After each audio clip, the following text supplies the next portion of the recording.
Gjua shqipe me kushtetut, me marrëveshje të Ohrit dhe me ligjin e gjuhës është gjuhë e barabartë dhe zyrtare në Maqedoninë e Veriut. Maqedonia e Veriut është shtet 2 gjuhës, është bilingual dhe këtë ne duhet ta ruajmë si diçka më të shtrenjtë dhe më të rëndësishme. Po, do kërkoni me këtë iniciativë që keni marrë për ndryshimet kushtetuese, do kërkoni edhe heqjen e termit 20% nga kushtetuta?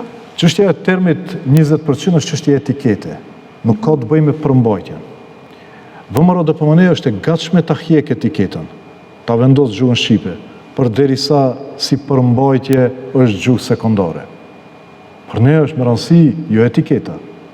Është me rëndësi a është gjuhë e barabartë ajo. Pse mos thuhet që gjuhë zyrtare është gjuha shqipe e jo gjuha të cilën e flasin 20%?